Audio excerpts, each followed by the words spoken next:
Howdy, friend. Sam Houston here, hoping you're living in high cotton. And if you're lucky enough to be in Texas, I know you're most of the way there. Now enjoy your daily dose of Texas history and Texas pride.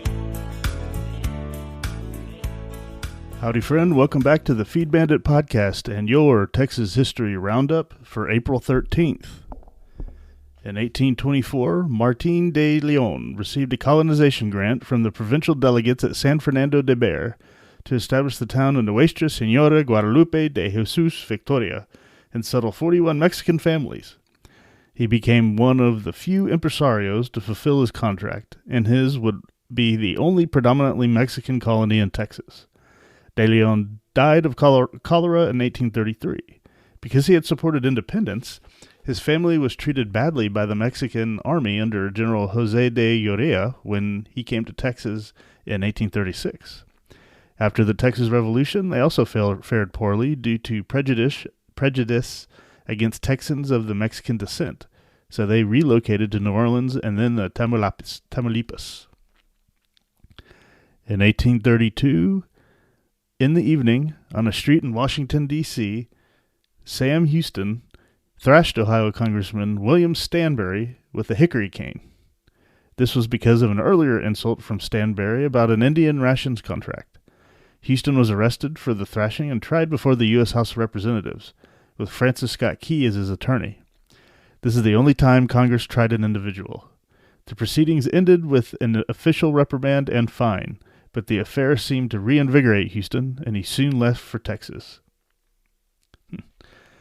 In 1836, after sending men to support Captains Wiley Martin at Fort Bend and Mosley Baker at San Felipe, General Sam Houston reported that he had only 523 effective troops. He received another letter from President David G. Burnett, who wrote, quote, "The government looks to you for action. The time has arrived to determine whether the country should be given up or whether the country should be met." Or rather, the enemy should be met, Houston responded, quote, "I have the honor to remark that I have submitted to taunts and suggestions without any unkindness. I beg to leave to assure you that I will omit no opportunity to serve the country." That same day, Houston got news of a threatened rebellion by the Cherokees and wrote, quote, "My friend Colonel Bowell, you will get your land as it is promised," end quote. And he also sent an appeal to Texans, quote, "The enemy have crossed the Brazos, but they are treading the soil on which they are to be conquered. Join the troops now in the field, and your enemy is certainly in your power." End quote. The appeal resulted in some badly needed new volunteers. In 1891, the Alien Land Law was passed during the administration of Governor James S. Hogg, which was intended to prohibit land speculation by foreign-controlled corporations.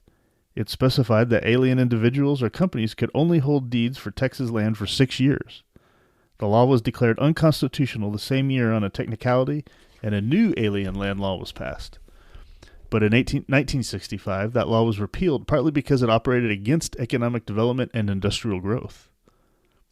And in 1964, corporate giant Kay Kimball died in Fort Worth.